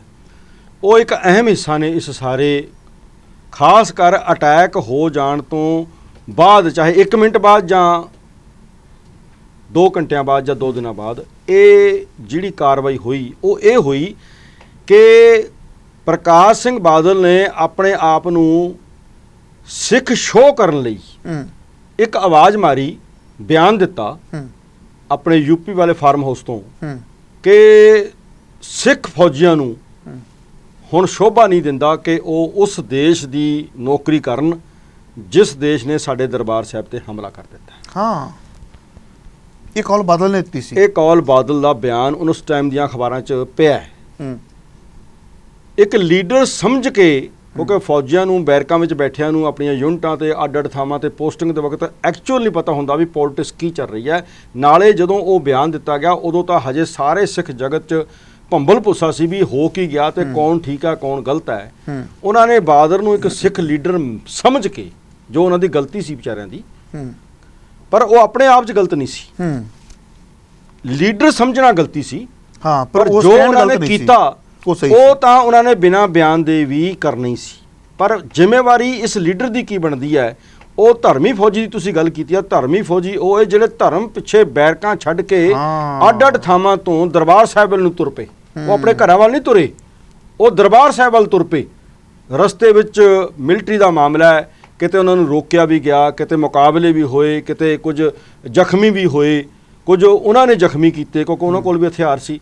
ਆਪਣੀਆਂ ਬੈਰਕਾਂ ਛੱਡ ਕੇ ਘੱਟੋ ਘੱਟ ਜੇ ਨਹੀਂ ਤਾਂ ਕੋਈ 35 ਥਾਵਾਂ ਤੋਂ ਅੱਡ-ਅੱਡ ਡਿਵੀਜ਼ਨਾਂ 'ਚੋਂ ਸਿੱਖ ਫੌਜੀ ਛੱਡ ਕੇ ਆਏ ਤੇ ਸਿੱਖਾਂ ਨੇ ਉਹਨਾਂ ਨੂੰ ਨਾਮ ਦਿੱਤਾ ਵੀ ਇਹ ਧਰਮੀ ਫੌਜੀ ਨੇ। ਧਰਮ ਦੇ ਨਾਂ ਤੇ ਆਪਣੀ ਨੌਕਰੀ ਵੀ ਇਹਨਾਂ ਨੇ ਛੱਡ ਦਿੱਤੀ ਤੇ ਆਪਣਾ ਇਹ ਵੀ ਨਹੀਂ ਸੋਚਿਆ ਵੀ ਰਸਤੇ 'ਚ ਅਸੀਂ ਮਰ ਜਾਾਂਗੇ ਜਾਂ ਕੀ ਹੋਏਗਾ। ਪਰ ਦੋ ਗੱਲਾਂ, ਜਿਸ ਲੀਡਰ ਨੇ ਉਹਨਾਂ ਨੂੰ ਆਵਾਜ਼ ਮਾਰੀ ਸੀ ਸਿਰਫ ਇਹ ਸ਼ੋਅ ਕਰਨ ਲਈ ਵੀ ਮੈਂ ਸਿੱਖਾਂ ਦੇ ਦਿਲਾਂ 'ਚ ਇਹ ਗੱਲ ਪਾ ਦੇਵਾਂ ਕਿ ਮੈਂ ਤਾਂ ਸਿੱਖਾਂ ਨਾਲ ਹਾਂ, ਉਹ ਸਿੱਖਾਂ ਨਾਲ ਨਹੀਂ ਸੀ, ਉਹ ਤਾਂ ਸੈਂਟਰ ਦੀਆਂ ਏਜੰਸੀਆਂ ਦੇ ਕਹੇ ਤੇ ਆਵਾਜ਼ ਮਾਰੀ ਸੀ। ਸੈਂਟਰ ਇਹ ਦੇਖਣਾ ਚਾਹੁੰਦਾ ਸੀ ਵੀ ਐਡਾ ਵੱਡਾ ਅਸੀਂ ਕੰਮ ਕਰ ਲਿਆ, ਇੱਕ ਕੌਮ ਦੇ ਤਖਤ ਨੂੰ ਚੈਲੰਜ ਕੀਤਾ ਸੀ ਕਿ ਸਿੱਖਾਂ ਦੇ ਮਨਾਂ ਦੇ ਵਿੱਚ ਸਾਡੇ ਵਿਰੁੱਧ ਬਗਾਵਤ ਤਾਂ ਨਹੀਂ ਹੈ। ਬਾਦਲ ਤੋਂ ਬਿਆਨ ਦਵਾ ਕੇ ਉਹਨਾਂ ਨੇ ਚੈੱਕ ਕੀਤਾ ਵੀ ਕਿੱਥੇ ਕਿੱਥੇ ਬਗਾਵਤ ਹੈ, ਅਸੀਂ ਉਹਨਾਂ ਨੂੰ ਨਿਸ਼ਾਨਦੇਹੀ ਕਰ ਲਈਏ। ਇਹ ਮਨਸੂਬਾ ਤਾਂ ਸੀ ਸੈਂਟਰ ਗਵਰਨਮੈਂਟ ਦਾ ਉਸ ਵਕਤ, ਏਜੰਸੀਆਂ ਦਾ, ਜਿੱਥੋਂ ਉਹਨਾਂ ਨੇ ਪਹਿਚਾਣ ਕੀਤੀ। ਪਰ ਲੀਡਰ ਨੇ ਅੱਜ ਤੱਕ ਉਸ ਤੋਂ ਬਾਅਦ ਇਹ 3 ਵਾਰ 4 ਵਾਰ ਚੀਫ ਮਿਨਿਸਟਰ ਬਣ ਗਿਆ, ਉਹਨਾਂ ਦੀ ਕੋਈ ਦੇਖਭਾਲ ਨਹੀਂ ਕੀਤੀ। ਉਹ ਵਿਚਾਰੇ ਰਕਸ਼ਾ ਚਲਾਉਂਦੇ ਨੇ ਜਾਂ FCI ਦੇ ਗਡਾਊਨ 'ਚ ਚੌਕੀਦਾਰੀ ਕਰਦੇ ਨੇ ਠੇਕੇ ਤੇ, ਜਾਂ ਕੋਈ ਫੜੀ ਲਾਉਂਦੇ ਨੇ। ਉਹਨਾਂ ਨੇ ਆਪਣੀਆਂ ਪੈਨਸ਼ਨਾਂ ਤਿਆਗੀਆਂ, ਉਹਨਾਂ ਨੇ ਆਪਣੀ ਜ਼ਿੰਦਗੀ ਤਬਾਹ ਕਰ ਲਈ। ਇਸ ਬੰਦੇ ਨੇ ਉਹਨਾਂ ਦੀ ਸਾਰ ਲਈ ਨਹੀਂ। ਹਾਂ, ਮਹਿਤੇ ਚਾਵਲੇ ਜਿਹੜੇ ਕਿ ਸੰਤ ਜਰਨੈਲ ਸਿੰਘ ਨੂੰ ਛੱਡ ਕੇ ਬਾਦਲ ਦੇ ਵੱਲ ਚਲੇ ਗਏ ਸੀ, ਉਹਨਾਂ ਦੇ ਕੁਝ ਨੇੜਲੇ ਚਹੇਤਿਆਂ ਨੂੰ, ਉਹਨਾਂ ਫੌਜੀਆਂ 'ਚੋਂ ਕੁਝ ਉਹਨਾਂ ਦੇ ਨੇੜਲੇ ਚਹੇਤਿਆਂ ਨੂੰ ਜਾਂ ਉਹਨਾਂ ਦੇ ਕਹੇ ਤੇ ਆਏ ਬੰਦਿਆਂ ਨੂੰ ਜਿਹੜੇ ਬਾਦਲ ਖੇਮੇ ਵਿੱਚ ਹੀ ਜ਼ਿੰਦਗੀ ਭਰ ਲਈ ਸ਼ਾਮਲ ਹੋ ਗਏ, ਉਹਨਾਂ ਨੂੰ ਜ਼ਰੂਰ ਕੁਝ ਨੌਕਰੀਆਂ ਦਿੱਤੀਆਂ ਨੇ। ਪਰ 80% ਧਰਮੀ ਫੌਜੀ ਜਿਹੜੇ ਸੀਗੇ ਉਹ ਬੇਕਾਰ ਹੀ ਫਿਰ ਰਹੇ। ਇੱਥੇ ਮੈਂ ਇੱਕ ਹੋਰ ਗੱਲ ਬੜੀ ਤੁਹਾਨੂੰ ਦੱਸਣਾ ਚਾਹੁੰਦਾ ਜਿਹੜੀ ਰਿਕਾਰਡ ਲਈ ਬਹੁਤ ਜ਼ਰੂਰੀ ਜੀ। ਉਹਨਾਂ 'ਚੋਂ ਜਦੋਂ ਉਹ ਫੜੇ ਗਏ, ਉਹਨਾਂ ਤੇ ਕਾਨੂੰਨ ਮੁਤਾਬਕ ਕੋਰਟ ਮਾਰਸ਼ਲ ਚੱਲਿਆ। ਕੋਰਟ ਮਾਰਸ਼ਲ ਆਪ ਜੀ ਨੂੰ ਪਤਾ ਹੈ ਸਿਵਲ ਅਦਾਲਤਾਂ ਤੇ ਮਿਲਟਰੀ ਅਦਾਲਤਾਂ ਦੇ ਵਿੱਚ ਫਰਕ ਹੁੰਦਾ ਹੈ। ਮਿਲਟਰੀ ਅਦਾਲਤਾਂ ਦੇ ਵਿੱਚ ਆਮ ਵਕੀਲ ਨਹੀਂ ਜਾ ਸਕਦੇ, ਆਮ ਜੱਜ ਨਹੀਂ ਜਾ ਸਕਦੇ, ਉਹ ਮਿਲਟਰੀ ਦੇ ਹੀ ਜੱਜ ਹੁੰਦੇ ਨੇ, ਮਿਲਟਰੀ ਦੇ ਹੀ ਵਕੀਲ ਹੁੰਦੇ ਨੇ, ਤੇ ਉੱਥੇ ਇਹਨਾਂ ਦੇ ਮੁਕੱਦਮਿਆਂ ਨੂੰ ਡਿਸਾਈਡ ਕਰਨਾ ਸੀ। ਪਰ ਇੱਕ ਬਹੁਤ ਇਤਿਹਾਸਕ ਘਟਨਾ ਵਾਪਰੀ ਜਦੋਂ ਇਹਨਾਂ ਤੇ ਚਾਰਜ ਲਾਇਆ ਜਾ ਰਿਹਾ ਸੀ ਕਿ ਇਹਨਾਂ ਨੇ ਦੇਸ਼ ਨਾਲ ਗੱਦਾਰੀ ਕੀਤੀ ਹੈ, ਤਾਂ ਇਹਨਾਂ ਨੂੰ ਇਹ ਸਜ਼ਾ ਦਿੱਤੀ ਜਾਵੇ। ਜਰਨਲ ਹਰਬਖਸ਼ ਸਿੰਘ ਬਡਰੁੱਖਾਂ ਦੇ ਜੰਮਪਲ ਨੇ, ਜਿੱਥੇ ਮਹਾਰਾਜਾ ਰਣਜੀਤ ਸਿੰਘ ਦੇ ਨਾਨਕਿਆਂ ਦੀ ਗੱਲ ਵੀ ਚੱਲਦੀ ਹੈ, ਦਿੱਲੀ ਰਹਿੰਦੇ ਨੇ। ਉਹ ਦਿੱਲੀ ਕਤਲੇਆਮ ਜਦੋਂ ਸਾਡਾ ਹੋਇਆ 84 ਨਵੰਬਰ ਦੇ ਵਿੱਚ, ਜਰਨਲ ਹਰਬਖਸ਼ ਸਿੰਘ ਜਿਹੜੇ 1965 ਦੀ ਲੜਾਈ ਦੇ ਹੀਰੋ ਨੇ, ਜਿਹਦਾ ਬਿਨਾਂ ਆ ਛੰਭ ਜੋੜੀਆਂ ਤੇ ਕਸ਼ਮੀਰ ਵਾਲਾ ਇਲਾਕਾ ਪਾਕਿਸਤਾਨ ਕੋਲ ਸਦਾ ਲਈ ਜਾ ਰਿਹਾ ਸੀ, ਉਹ ਤੁਸੀਂ ਕਿਤਾਬਾਂ ਪੜ੍ਹ ਕੇ ਦੇਖੋਗੇ ਤਾਂ ਉਹ ਜਰਨਲ ਹਰਬਖਸ਼ ਸਿੰਘ ਜੀ ਨੇ ਹੀ ਬਚਾਇਆ ਸੀ। ਤੇ ਉਹਦੇ ਬਦਲੇ ਚਲੋ ਜੋ ਇਹਨਾਂ ਨੂੰ ਦੇਣਾ ਹੁੰਦਾ ਪਰਨਵੀਰ ਚੱਕਰ ਜਿਹਾ ਉਹ ਦਿੱਤਾ ਹੈ। ਉਸ ਬੰਦੇ ਦੇ ਘਰੇ ਵੀ ਮੁਤਸਵੀ ਲੋਕਾਂ ਦੀ ਭੀੜ ਨੇ ਅਟੈਕ ਕੀਤਾ, ਪਰ ਉਹ ਇੱਕ ਫੌਜੀ ਸੀ, ਉਹਦੀ ਬੇਟੀ ਵੀ ਫੌਜੀ ਦੀ ਧੀ ਸੀ। ਉਹਨਾਂ ਦੋਹਾਂ ਨੇ ਕਾਰਬਾਈਨ ਦੇ ਜਦੋਂ ਖੋਲ੍ਹੇ ਆਪਣੀ ਤੀਜੀ ਛੱਤ ਤੇ ਚੜ੍ਹ ਕੇ ਤਾਂ ਇਹ ਭੱਜ ਗਏ ਦੰਗਾਕਾਰੀ ਜਿਹੜੇ ਸਾਡਾ ਜਨੋਸਾਈਡ ਅਟੈਕ ਕੀਤਾ। ਉਸ ਬੰਦੇ ਦੀ ਮੈਂ ਇੱਕ ਗੱਲ ਬੜੀ ਖੂਬਸੂਰਤ ਦੱਸਣਾ ਚਾਹੁੰਦਾ। ਉਹਨਾਂ ਨੇ ਜਰਨਲ ਦੀ ਹੈਸੀਅਤ ਦੇ ਵਿੱਚ ਕੋਰਟ ਮਾਰਸ਼ਲ ਵਿੱਚ ਜਾਣ ਦੀ ਇਜਾਜ਼ਤ ਲਈ। ਰਿਟਾਇਰਡ ਜਰਨਲ ਸੀ ਉਹ ਜਾ ਸਕਦੇ ਸੀ ਕਾਨੂੰਨ ਮੁਤਾਬਕ। ਉਹ ਕਹਿੰਦਾ ਮੈਂ ਸਿੱਖਾਂ ਦੇ ਧਰਮੀ ਫੌਜਾਂ ਦੀ ਪੈਰਵਾਈ ਲਈ ਕੁਝ ਕਹਿਣਾ ਚਾਹੁੰਦਾ। ਉਹਨਾਂ ਨੂੰ ਇਜਾਜ਼ਤ ਦੇਣੀ ਪੈਣੀ ਸੀ, ਦਿੱਤੀ। ਉਹਨਾਂ ਨੇ ਜਾ ਕੇ ਦਲੀਲ ਦਿੱਤੀ ਕੋਰਟ ਮਾਰਸ਼ਲ 'ਚ ਧਰਮੀ ਫੌਜੀਆਂ ਦੇ, ਤੁਸੀਂ ਗੱਲ ਕੀਤੀ ਉਹਨਾਂ ਦੇ ਹੱਕ 'ਚ ਜੀ। ਕਹਿੰਦੇ ਜੱਜ ਸਾਹਿਬ ਤੁਸੀਂ ਕਹਿੰਦੇ ਹੋ ਕਿ ਇਹਨਾਂ ਨੇ ਦੇਸ਼ ਨਾਲ ਗਦਾਰੀ ਕੀਤੀ ਹੈ, ਮੈਂ ਕਹਿਣਾ ਕਿ ਨਹੀਂ ਕੀਤੀ। ਮੈਂ ਆਪਣੀ ਦਲੀਲ ਇਹ ਦਿੰਨਾ ਕਿ ਜਿਹੜਾ ਚੀਜ਼ ਦੀ ਰੱਖਿਆ ਲਈ ਜਿਸ ਚੀਜ਼ ਦੀ ਤੁਸੀਂ ਸਹੁੰ ਖਾਂਦੇ ਹੋ ਉਹ ਵੱਡੀ ਹੋਈ ਕਿ ਦੇਸ਼ ਵੱਡਾ ਹੋਇਆ। ਜੇ ਦੇਸ਼ ਵੱਡਾ ਹੁੰਦਾ ਤਾਂ ਤੁਸੀਂ ਕਹਿੰਦੇ ਵੀ ਭਾਰਤ ਦੀ ਸਹੁੰ ਖਾ ਕੇ ਮੈਂ ਵਾਅਦਾ ਕਰਦਾ। ਜਦੋਂ ਤੁਸੀਂ ਇਹਨਾਂ ਨੂੰ ਕੋਈ ਅਹੁਦਾ ਦਿੰਦੇ ਹੋ, ਤੁਸੀਂ ਕਹਿੰਦੇ ਹੋ ਸਿੱਖ ਨੂੰ ਕਹਿੰਦੇ ਹੋ ਗੁਰੂ ਗ੍ਰੰਥ ਸਾਹਿਬ ਜੀ ਦੀ ਸਹੁੰ ਚੁੱਕ, ਹਿੰਦੂ ਨੂੰ ਕਹਿੰਦੇ ਹੋ ਗੀਤਾ ਦੀ ਚੁੱਕ, ਤੇ ਮੁਸਲਮਾਨ ਨੂੰ ਕਹਿੰਦੇ ਹੋ ਕੁਰਾਨ ਦੀ ਸਹੁੰ ਚੁੱਕ। ਇਹਦਾ ਮਤਲਬ ਹੈ ਸਿੱਖਾਂ ਨੂੰ ਸਭ ਤੋਂ ਉੱਪਰ ਚੀਜ਼ ਲੱਗਦੀ ਆ ਗੁਰੂ ਗ੍ਰੰਥ ਸਾਹਿਬ, ਦਰਬਾਰ ਸਾਹਿਬ, ਅਕਾਲ ਤਖਤ ਸਾਹਿਬ। ਉਹਨਾਂ ਨੇ ਉਹਦੀ ਸਹੁੰ ਖਾ ਕੇ ਤੁਹਾਡੇ ਦੇਸ਼ ਦੀ ਵਫਾਦਾਰੀ ਦੀ ਵਚਨ ਕੀਤਾ ਸੀ। ਪਰ ਜੇ ਇਹਨਾਂ ਦੇ ਉਸ ਇਸ਼ਟ ਦੇ ਉੱਪਰ ਹੀ ਹਮਲਾ ਹੋ ਗਿਆ ਫਿਰ ਦੇਸ਼ ਤਾਂ ਉਸ ਤੋਂ ਛੋਟਾ ਹੈ। ਉਹਨਾਂ ਨੇ ਇਹ ਕਦੇ ਵੀ ਨਹੀਂ ਕਿਹਾ ਸੀ ਅਸੀਂ ਦੇਸ਼ ਦੀ ਸਹੁੰ ਖਾਂਦੇ ਹਾਂ ਕਿ ਅਸੀਂ ਗੁਰੂ ਗ੍ਰੰਥ ਸਾਹਿਬ ਲਈ ਵਫਾਦਾਰ ਰਹਾਂਗੇ। ਉਹਨਾਂ ਨੇ ਕਿਹਾ ਸੀ ਅਸੀਂ ਗੁਰੂ ਗ੍ਰੰਥ ਸਾਹਿਬ ਦੀ ਸਹੁੰ ਖਾ ਕੇ ਕਹਿੰਦੇ ਹਾਂ ਕਿ ਅਸੀਂ ਦੇਸ਼ ਲਈ ਵਫਾਦਾਰ ਹੋਵਾਂਗੇ। ਜੇ ਉਸ ਦੇਸ਼ ਨੇ ਉਸ ਇਸ਼ਟ ਦੇ ਉੱਪਰ ਹੀ ਹਮਲਾ ਕਰਕੇ ਉਹਦੀ ਬੇਅਦਬੀ ਕਰ ਦਿੱਤੀ ਤਾਂ ਇਹ ਆਪਣੇ ਲਈ ਬਿਲਕੁਲ ਠੀਕ ਨੇ। ਜਿਸ ਚੀਜ਼ ਦੀ ਸਹੁੰ ਖਾਧੀ ਸੀ ਇਹ ਉਹਦੇ ਲਈ ਵਫਾਦਾਰ ਰਹਿਣਾ ਇਹਨਾਂ ਦਾ ਇੱਕ ਫਰਜ਼ ਬਣਦਾ ਸੀ, ਧਰਮੀ ਫਰਜ਼ ਬਣਦਾ ਸੀ, ਉਹ ਉਹਨਾਂ ਨੇ ਨਿਭਾਇਆ। ਫਿਰ ਦਲੀਲ ਤਾਂ ਉਸ ਟਾਈਮ ਕਿਸੇ ਕੋਲ ਕੋਈ ਹੈ ਨਹੀਂ ਸੀ। ਪਰ ਇਹਦੇ ਬਾਰੇ ਅਸੀਂ ਰਸਾਲਿਆਂ 'ਚ ਉਸ ਵਕਤ ਪੜ੍ਹਿਆ ਕਿ ਕੁਝ ਇੱਕ ਫੌਜੀਆਂ ਨੂੰ ਉਹਨਾਂ ਦੀ ਸਰਵਿਸ ਤੋਂ ਬਾਅਦ ਦੀਆਂ ਜਿਹੜੀਆਂ ਸਰਵਿਸਿਜ਼ ਸੀਗੀਆਂ, ਜਿਹੜੀਆਂ ਫੈਸਿਲਿਟੀ ਸੀਗੀਆਂ, ਉਹ ਕੱਟ ਕੇ ਤੇ ਬਿਨਾਂ ਕੈਦ ਕੀਤਿਆਂ ਘਰ ਭੇਜ ਦਿੱਤਾ ਗਿਆ। ਕੈਦ ਤੋਂ ਉਹਨਾਂ ਨੂੰ ਛੱਡ ਦਿੱਤਾ ਗਿਆ। ਪਰ ਆਫਟਰ ਰਿਟਾਇਰਮੈਂਟ ਜਿਹੜੀਆਂ ਫੈਸਿਲਿਟੀਆਂ ਕਿਸੇ ਫੌਜੀ ਨੂੰ ਮਿਲਦੀਆਂ ਨੇ ਉਹਨਾਂ ਤੋਂ ਉਹਨਾਂ ਨੂੰ ਵਿਰਵੇ ਕਰਦਾ, ਆਰਥਿਕ ਤੌਰ ਤੇ ਤੰਗ ਕੀਤਾ ਗਿਆ, ਪਰ ਜੇਲ੍ਹ 'ਚ ਨਹੀਂ ਰੱਖਿਆ ਕਿਉਂਕਿ ਦਲੀਲ ਕੋਈ ਬਣਦੀ ਨਹੀਂ ਸੀ। ਸੋ ਮੇਰਾ ਮਤਲਬ ਕਹਿਣ ਤੋਂ ਇਹ ਹੈ ਵੀ ਧਰਮੀ ਫੌਜੀ ਇੱਕ ਦੇਸ਼ ਲਈ ਕਿੰਨੀ ਕੁ ਨਮੋਸ਼ੀ ਵਾਲੀ ਗੱਲ ਹੁੰਦੀ ਹੈ ਵੀ ਉਹਦੀ ਫੌਜ ਹਥਿਆਰ ਛੱਡ ਕੇ ਤੇ ਆਪੋ ਆਪਣੇ ਘਰਾਂ ਨੂੰ ਤੁਰ ਪਵੇ। ਜਦੋਂ ਕੋਈ ਦੇਸ਼ ਇਹੋ ਜਿਹੀ ਕੁਕਰਮ ਕਰੂਗਾ ਜਿਹੜਾ ਲੋਕਾਂ ਦੇ ਮਨਾਂ ਦੇ ਵਿੱਚ ਦੇਸ਼ ਦੀ ਇੱਜ਼ਤ ਘਟਾ ਦੇਵੇ ਤਾਂ ਫਿਰ ਦੇਸ਼ ਨੂੰ ਅਜਿਹੇ ਜਿਹੜੇ ਰਿਜ਼ਲਟ ਨੇ ਉਹਨਾਂ ਲਈ ਤਿਆਰ ਰਹਿਣਾ ਚਾਹੀਦਾ। ਤੇ ਇਹ ਸਾਰਾ ਕੁਝ ਸਿੱਖਾਂ ਦੇ ਮਾਮਲੇ 'ਚ ਤਾਂ ਵਾਪਰ ਚੁੱਕਿਆ। ਨਹੀਂ, ਇਹ ਤੇ ਸਿੱਖਾਂ ਦੇ ਮਾਮਲੇ 'ਚ ਵਾਪਰ ਚੁੱਕਾ ਹੈ ਜੀ। ਪਰ ਇੱਕ ਦੇਸ਼ ਦੇ ਲਈ ਉਹ ਜਿਹੜੀ ਫੌਜ ਜਿਹੜੀ ਨਿਗਰਾਨੀ ਕਰਦੀ ਹੈ, ਰਾਖੀ ਕਰਦੀ ਹੈ, ਉਹ ਤਾਂ ਬਗਾਵਤ ਦੇ ਉੱਪਰ ਆ ਜਾਣਾ, ਇਹ ਕਿੰਨੀ ਕੁ ਨਮੋਸ਼ੀ ਦੀ ਗੱਲ ਹੁੰਦੀ ਹੈ। ਇਹ ਬਹੁਤ ਆਪਾਂ ਗੱਲ ਕਰੀਏ, ਇਹ ਬਹੁਤ ਜ਼ਿਆਦਾ ਮਤਲਬ ਨਮੋਸ਼ੀ ਲਫ਼ਜ਼ ਨਹੀਂ, ਮੈਨੂੰ ਕੋਈ ਇੱਥੇ ਸੂਟੇਬਲ ਲਫ਼ਜ਼ ਨਹੀਂ ਲੱਭ ਰਿਹਾ ਵੀ ਇੰਨਾ ਜਿਵੇਂ ਕਹਿੰਦੇ ਆਪਾਂ ਪੰਜਾਬੀ ਕਹਿੰਦੇ ਆ ਵੀ ਚੱਪਣ 'ਚ ਪਾਣੀ ਲੈ ਕੇ ਤੇ ਤੂੰ ਡੁੱਬ ਮਰ, ਵੀ ਉਹ ਹੁੰਦਾ ਵੀ ਉਹ ਪਾਣੀ ਡੁੱਬਣ ਜੋਗਾ ਤਾਂ ਹੈ ਨਹੀਂ, ਪਰ ਤੇਰੀ ਹਰਕਤ ਇੰਨੀ ਮਾੜੀ ਹੈ ਵੀ ਤੈਨੂੰ ਤਾਂ ਇਹਦੇ ਵਿੱਚ ਡੁੱਬ ਕੇ ਮਰ ਜਾਣਾ ਚਾਹੀਦਾ। ਉਹ ਦੇਸ਼ ਦੀ ਹਾਲਤ ਹੋ ਜਾਂਦੀ ਹੈ ਜਦੋਂ ਉਹਦੀ ਆਪਣੀ ਫੌਜ ਜਿਹਨੇ ਉਹਨੂੰ ਵਿਦੇਸ਼ੀਆਂ ਤੋਂ ਵੀ ਰੱਖਿਆ ਕਰਨੀ ਹੁੰਦੀ ਹੈ ਤੇ ਜਿੱਥੇ ਕੋਈ ਮੁਸ਼ਕਿਲ ਆਉਂਦੀ ਹੈ ਉੱਥੇ ਵੀ ਪਹੁੰਚਣਾ ਹੁੰਦਾ। ਸਭ ਤੋਂ ਪਹਿਲਾਂ ਜਦੋਂ ਹੁਕਮ ਕਰਦੀ ਹੈ ਸਰਕਾਰ ਉਹ ਹੀ ਕਹੇ ਕਿ ਅਸੀਂ ਤੈਨੂੰ ਮੰਨਦੇ ਹੀ ਨਹੀਂ ਹਾਂ। ਸੋ ਇਹ ਹੈ ਤਾਂ ਬਹੁਤ ਵੱਡੀ ਨਮੋਸ਼ੀ ਦੀ ਗੱਲ ਹੈ। ਪਰ ਜੇ ਇਹੋ ਜਿਹੀ ਗਲਤੀ ਕਰੋਗੇ, ਜਿਹੜੇ ਕਿਸੇ ਕੌਮ ਦੇ ਜਜ਼ਬਾਤਾਂ ਨਾਲ ਖਿਲਵਾੜ ਕਰੋਗੇ ਤਾਂ ਫਿਰ ਇਹੋ ਜਿਹੀਆਂ ਭਾਵਨਾਵਾਂ ਦੇ ਰਿਜ਼ਲਟ ਲਈ ਤਿਆਰ ਰਹਿਣਾ ਪੈਂਦਾ। ਤੇ ਜੇ ਇਹ ਤਿਆਰ ਨਹੀਂ ਸੀ ਦੇਸ਼ ਤਾਂ ਇਹਨੇ ਖਮਿਆਜਾ ਭੁਗਤਿਆ ਜੀ। ਇਹਨੂੰ ਲੱਗਾ ਸੀ ਸ਼ਾਇਦ ਸਾਡੇ ਗੁਲਾਮ ਹੀ ਹੋ ਗਏ ਨੇ, ਪਰ ਉਹ ਗੁਲਾਮ ਦੇਸ਼ ਦੇ ਨਹੀਂ ਹੈਗੇ, ਉਹ ਗੁਲਾਮ ਆਪਣੇ ਇਸ਼ਟ ਦੇ ਨੇ ਜੀ। ਇਹ ਸ਼ੋਅ ਹੋਇਆ ਧਰਮੀ ਫੌਜਾਂ ਦੇ ਮਾਮਲੇ। ਜਿਵੇਂ ਧਰਮੀ ਫੌਜੀਆਂ ਦੀ ਗੱਲ ਕਰਾਂ ਤਾਂ ਧਰਮੀ ਫੌਜੀਆਂ ਦਾ ਅੱਜ ਤੱਕ ਵੀ ਰੋਸ ਹੈ। ਜੇ ਮੈਂ ਸਵਾਲ ਸ਼੍ਰੋਮਣੀ ਗੁਰਦੁਆਰਾ ਪ੍ਰਬੰਧਕ ਕਮੇਟੀ ਤੇ ਕਰਾਂ ਤੇ ਉਹ ਅੱਗੋਂ ਕਹਿੰਦੇ ਅਸੀਂ ਬੜੇ ਧਰਮੀ ਫੌਜੀ ਜਿਹੜੇ ਨੇ ਆਪਣੇ ਇੱਥੇ ਜੌਬ ਤੇ ਰੱਖੇ ਹੋਏ ਨੇ।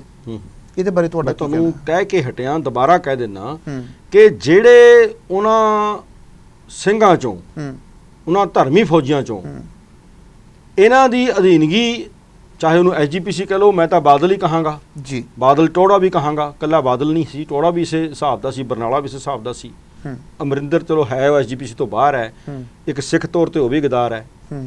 ਜਿਹੜੇ ਆਹ ਲੋਕ ਨੇ ਜਿਨ੍ਹਾਂ ਨੇ ਇਹਨਾਂ ਨਾਲ ਸਹਿਮਤੀ ਪ੍ਰਗਟ ਕੀਤੀ। ਪਰ ਗੱਲ ਇਹ ਹੈ ਕਿ ਜਿਨ੍ਹਾਂ ਨੇ ਉਹਨਾਂ ਦੀ ਅਧੀਨਗੀ ਮੰਨ ਕੇ ਆਪਣੀ ਗੈਰਤ ਨੂੰ ਕਿਸੇ ਮਜਬੂਰੀ ਵਸ ਮਾਰ ਲਿਆ ਜੀ, ਉਹਨਾਂ ਨੂੰ ਤਾਂ ਇਹਨਾਂ ਨੇ ਦਿੱਤੀਆਂ ਨੌਕਰੀਆਂ ਦਿੱਤੀਆਂ, ਕਿ ਸੇਵਾਦਾਰ ਰੱਖ ਲਿਆ, ਕੋਈ ਬਹੁਤ ਇੱਕ ਦੋ ਹੈਗੇ ਜਿਨ੍ਹਾਂ ਨੂੰ ਇਹਨਾਂ ਨੇ ਅਕਾਊਂਟੈਂਟ ਵਗੈਰਾ ਰੱਖਿਆ ਹੈ, ਜੀ। ਜਿਹੜੇ ਉਸ ਪੜ੍ਹਾਈ ਦੇ ਸੀਗੇ, ਬਾਕੀ ਤਾਂ ਸੇਵਾਦਾਰ ਹੀ ਨੇ ਵਿਚਾਰੇ। ਕੋਈ ਬਰਛਾ ਫੜ ਕੇ ਖੜਾ ਹੈ ਜਾਂ ਕੁਛ ਖੜਾ ਹੈ, ਤੇ ਉਹ ਦਿੱਤਾ ਜ਼ਰੂਰ ਆ ਉਹਨਾਂ ਨੇ, ਪਰ ਉਹ ਸਾਰੇ ਜੇ ਮਿਲਾਈਏ 15 ਤੋਂ 20% ਜਿੰਨੇ ਧਰਮੀ ਫੌਜੀ ਆਏ ਸੀ ਉਹਨਾਂ ਚੋਂ ਉਹ ਨੇ 70 ਤੋਂ 75 ਤੋਂ 80% ਜਿਹੜੇ ਧਰਮੀ ਫੌਜੀ ਨੇ ਉਹ ਤਾਂ ਵਿਚਾਰੇ ਆਪਣਾ ਜੀਵਨ ਨਿਰਵਾਹ ਆਪਣੇ ਤਰੀਕੇ ਨਾਲ ਹੀ ਕਰ ਰਹੇ ਨੇ। ਇੱਕ ਦੋ ਬਾਰੇ ਮੈਂ ਜਾਣਦਾ ਕਿ ਉਹ ਵਿਦੇਸ਼ਾਂ 'ਚ ਚਲੇ ਗਏ ਨੇ, ਉਹ ਥੋੜੀ ਜਿਹੀ ਠੀਕ ਜ਼ਿੰਦਗੀ ਜੀ ਰਹੇ ਨੇ, ਬਾਕੀ ਤਾਂ ਬਹੁਤ। ਉਹ ਖੋਇਆ ਕਿਉਂ? ਸਵਾਲ ਇਹ ਬਣਦਾ ਹੁਣ, ਇਹ ਸਾਰਾ ਕੁਝ ਕਿਉਂ ਕੀਤਾ? ਕਿਉਂ ਬਾਦਲ ਨੇ ਆਵਾਜ਼ ਮਾਰੀ? ਕਿਉਂ ਇਹ ਹਾਲ ਹੋਇਆ? ਕਿਉਂ ਐਸਜੀਪੀਸੀ ਨੇ ਰੱਖਿਆ ਨਹੀਂ? ਕਿਉਂ ਪੰਜਾਬ ਸਰਕਾਰ ਨੇ ਐਡਜਸਟ ਨਹੀਂ ਕੀਤਾ ਜਦੋਂ ਬਾਦਲ ਦੀ ਸਰਕਾਰ ਆਈ, ਪੰਥਕ ਸਰਕਾਰ ਸੋ ਕਾਲਡ?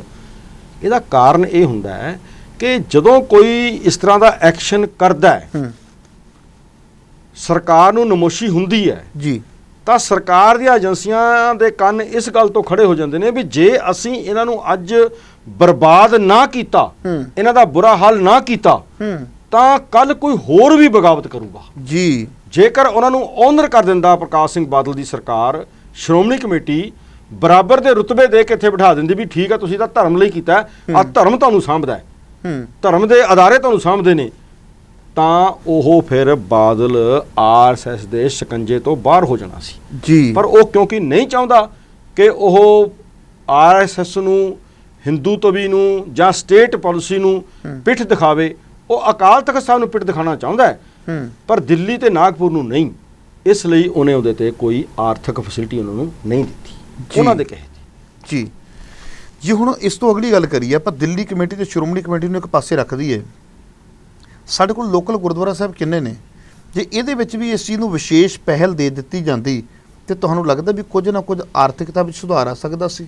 ਵੀ ਜੇ ਗੁਰਦੁਆਰਾ ਸਾਹਿਬ ਦੇ ਵਿੱਚ ਆਹ ਜਿਹੜੀਆਂ ਨੇ ਇਹਨਾਂ ਅਹੁਦਿਆਂ ਦੇ ਉੱਪਰ ਧਰਮੀ ਫੌਜੀਆਂ ਨੂੰ ਪਹਿਲ, ਜਿਵੇਂ ਬਾਕੀ ਵੀ ਅਖਬਾਰ ਦੇ ਵਿੱਚ ਖਬਰ ਆਉਂਦੀ ਹੈ ਵੀ ਇਹਨਾਂ ਨੂੰ ਪਹਿਲ ਤੇ ਧਰਮੀ ਫੌਜੀਆਂ ਨੂੰ ਪਹਿਲ, ਕੁਝ ਮਸਲਾ ਹੱਲ ਹੋ ਸਕਦਾ ਸੀ? ਗੱਲ ਉੱਥੇ ਹੀ ਆ ਜਾਂਦੀ ਹੈ ਮੱਖੂ ਸਾਹਿਬ। ਨਹੀਂ, ਆਪਾਂ ਐਸੀ ਪਿੱਛੇ ਤੋਂ ਕਰੀ ਬਾਹਰ ਹੋ ਜਾਈਏ। ਮੈਂ ਤੁਹਾਨੂੰ ਦੱਸਦਾ ਨਾ, ਆਪਣੇ ਜਿਹੜੇ ਸਿੱਖਾਂ ਦੇ ਫਰਜ਼ ਲੋਕਲ ਗੁਰਦੁਆਰੇ ਨੇ, ਆਪਾਂ ਉਧਰ ਨਹੀਂ ਨਾ ਸੁੱਟ ਸਕਦੇ। ਲੋਕਲ ਗੁਰਦੁਆਰੇ ਨੇ ਜਿਹੜੇ, ਉਹ ਚੱਲਦੇ ਉਹਨਾਂ ਲੋਕਾਂ ਦੇ ਨਾਲ ਹੀ ਨਾ ਕਿਸੇ ਰੂਪ 'ਚ, ਪਹਿਲੀ ਗੱਲ। ਪਰ ਤੁਹਾਡੇ ਵੀ ਬੜੇ ਐਸਜੀਪੀਸੀ ਮੈਂਬਰ ਜਿੱਤਦੇ ਰਹੇ ਨੇ। ਨਹੀਂ, ਸਾਡੇ ਉਸ ਸਿਸਟਮ 'ਚ ਜਿੱਤੇ ਨਹੀਂ ਹਨ ਜਿਹੜੇ ਕਿ ਫੈਸਲਾ ਕਰਨ ਦੇ ਸਮਰੱਥ ਹੁੰਦੇ, ਜਿਨ੍ਹਾਂ ਦੀ ਗਿਣਤੀ ਐਗਜ਼ੈਕਟਿਵ ਜਾ ਕੇ ਫੈਸਲਾ ਕਰਨ ਦੇ ਸਮਰੱਥ ਹੁੰਦੀ, ਇੰਨੀ ਗਿਣਤੀ ਸਾਨੂੰ ਕਦੇ ਨਹੀਂ ਮਿਲੀ ਹੈ। ਜੇ ਉਨੀ ਗਿਣਤੀ ਮਿਲਦੀ ਫਿਰ ਅਸੀਂ ਵੀ ਗੁਨਾਹਗਾਰ ਸੀ। ਫਿਰ ਤੁਸੀਂ ਗੱਲਾਂ ਬਾਬਾ ਬੋਤਾ ਸਿੰਘ ਤੇ ਗਰਜਾ ਸਿੰਘ ਦੀਆਂ ਕਰਦੇ, ਜੋ ਉਹ ਵੀ ਗਿਣਤੀ ਦੇ ਵਿੱਚ ਵਿਸ਼ਵਾਸ ਰੱਖਦੇ ਕਿ ਬਾਬਾ ਬੋਤਾ ਸਿੰਘ ਤੇ ਗਰਜਾ ਸਿੰਘ ਫਿਰ ਉਹਨਾਂ ਨੇ ਆਵਾਜ਼ ਉਠਾਈ ਆ। ਤੁਸੀਂ ਕਾਲਾ ਬੁਲਾ ਸਾਹਿਬ ਦੀ ਸ਼ਾਇਦ ਕਈ ਗੱਲਾਂ ਜਿਹੜੀਆਂ ਰਿਕਾਰਡ ਦੇ ਵਿੱਚ ਨੇ, ਉਹਨਾਂ 'ਚੋਂ ਧਰਮੀ ਫੌਜਾਂ ਦੀ ਗੱਲ ਵੀ ਹੈਗੀ ਹੈ, ਸਰਕਾਰੀ ਜਥੇਦਾਰਾਂ ਤੋਂ ਸਿਰੋਪਾ ਲੈਣ ਦੀ ਗੱਲ ਵੀ ਹੈਗੀ ਹੈ। ਉਹ ਸਾਰੀਆਂ ਉਹਨਾਂ ਨੇ ਲੋਕਾਂ ਨੂੰ ਚਾਨਣ ਕਰਨ ਵਾਸਤੇ ਹਾਲ ਦੇ ਵਿੱਚ ਖੜ ਕੇ ਕੀਤੀਆਂ ਨੇ, ਉਹ ਅਖਬਾਰਾਂ ਦੇ ਸੁਰਖੀਆਂ ਬੜੀਆਂ ਨੇ। ਮੈਂ ਤੁਹਾਨੂੰ ਇਹ ਗੱਲ ਕਹਿਣਾ ਚਾਹੁੰਦਾ ਵੀ ਇਕੱਲੇ ਧਰਮੀ ਫੌਜੀਆਂ ਦੀ ਗੱਲ ਨਹੀਂ ਕਰਦੇ ਉਸ ਸਮੇਂ ਦੇ ਵਿੱਚ, ਇਕੱਲੇ ਮੈਂ ਗੁਰਦੁਆਰਾ ਪ੍ਰਬੰਧਕ ਕਮੇਟੀ ਦੀ ਗੱਲ ਨਹੀਂ ਕਰਦਾ। ਜਿੰਨੇ ਡੇਰੇ, ਜਿੰਨੇ ਸਾਧਾਂ ਦੇ ਡੇਰੇ, ਜਿੰਨੇ ਇਹਨਾਂ ਕੋਲ ਪੈਸੇ ਨੇ ਜਾਂ ਕਾਰ ਸੇਵਾ ਵਾਲੇ ਡੇਰੇ, ਇਹਨਾਂ ਸਾਰਿਆਂ ਕੋਲ ਜਿੰਨੀ ਮਾਇਆ ਆ ਰਹੀ ਹੈ ਪ੍ਰਬੰਧਕ ਕਮੇਟੀਆਂ ਕੋਲ ਤੇ ਬਾਬਿਆਂ ਕੋਲ, ਭਾਵੇਂ ਅੱਡ-ਅੱਡ ਕੈਟਾਗਰੀ ਹੋਣ, ਚਾਹੇ ਪ੍ਰਚਾਰਕਾਂ ਕੋਲ ਜਿਹੜਾ ਡੇਰੇ ਨੇ, ਜਿਨ੍ਹਾਂ ਦੇ ਡੇਰੇ ਨੇ, ਚਾਹੇ ਉਹ ਪੰਥਪ੍ਰੀਤ ਹੈ, ਚਾਹੇ ਢੱਡਰੀਆਂ ਵਾਲਾ ਹੈ, ਜਾਂ ਨਾਨਕਸਰੀਏ ਨੇ, ਜਾਂ ਰਾੜੇ ਵਾਲੇ ਨੇ, ਜਾਂ ਧੁੰਮੇ ਨੇ, ਜਾਂ ਸਾਰੇ ਨੇ, ਜਾਂ ਆਪਣਾ, ਇਹਨਾਂ ਸਾਰਿਆਂ ਦੇ ਉੱਤੇ ਮੇਰਾ ਇੱਕ ਸਵਾਲ ਹੈ ਇੱਕ ਸਿੱਖ ਹੋਣ ਦੇ ਨਾਤੇ ਕਿ ਦਿੱਲੀ ਦੇ ਵਿੱਚ ਕਤਲੇਆਮ ਹੋਇਆ, ਧਰਮੀ ਫੌਜੀ ਛੱਡ ਕੇ ਆ ਗਏ। ਦਿੱਲੀ ਦੇ ਵਿੱਚ ਤੁਸੀਂ ਜੇ ਇੱਕ ਕਲੋਨੀ ਬਣਾਈ ਕਿਸੇ ਪ੍ਰਬੰਧਕ ਕਮੇਟੀ ਤੋਂ, ਉਹਦਾ ਨਾਮ ਵਿਧਵਾ ਕਲੋਨੀ ਲੁਧਿਆਣੇ 'ਚ ਰੱਖਤਾ, ਇਹਦਾ ਮਤਲਬ ਉਹਦੀ ਚੌਥੀ ਜਨਰੇਸ਼ਨ ਆਏਗੀ, ਉਹ ਵੀ ਐਡਰੈਸ ਦਿਖਾਏਗੀ ਅਸੀਂ ਵਿਧਵਾ ਕਲੋਨੀ 'ਚੋਂ ਆਏ ਹਾਂ। ਕੋਈ ਹੋਰ ਮਾਤਾ ਸੁੰਦਰੀ ਦੇ ਨਾਂ ਤੇ, ਕਿਸੇ ਮਾਤਾ ਗੁਜਰੀ ਦੇ ਨਾਂ ਤੇ। ਇਹ ਸਵਾਲ ਮੇਰਾ ਇੱਕ ਵਾਰੀ ਹੋਇਆ, ਕਹਿੰਦੇ ਕਿ ਕਲੋਨੀ ਦਾ ਨਾਮ ਹੋ ਰਿਹਾ ਪਰ ਪ੍ਰਚਲਿਤ ਹੋ ਗਿਆ ਵਿਧਵਾ ਕਲੋਨੀ। ਚਲੋ ਜੋ ਮੈਂ ਅਖਬਾਰਾਂ 'ਚ ਪੜ੍ਹਿਆ, ਕਲੋਨੀ ਦਾ ਨਾਮ ਹੋ ਰਿਹਾ, ਲੁਧਿਆਣੇ ਵਾਲੀ ਦਾ ਨਾਮ ਰਿਕਾਰਡ 'ਚ ਨਹੀਂ ਰੱਖਿਆ ਤਾਂ ਮੈਨੂੰ ਕੋਈ ਇਤਰਾਜ਼ ਨਹੀਂ ਕਿ ਮੈਂ ਆਪਣੇ ਸ਼ਬਦ ਵਾਪਸ ਲੈ ਲੂੰਗਾ। ਪਰ ਮੈਂ ਇਹ ਗੱਲ ਕਹਿਣਾ ਕਿ ਸਾਡੇ ਬੱਚੇ ਆਪਣੇ ਮਾਂ-ਬਾਪ ਤੋਂ ਵਿਰਵੇ ਹੋ ਗਏ, ਉਹਨਾਂ ਦੀਆਂ ਵਿਸਿਸ ਜਿਹੜੀਆਂ ਨੇ ਉਹ ਵਿਧਵਾ ਹੋ ਗਈਆਂ।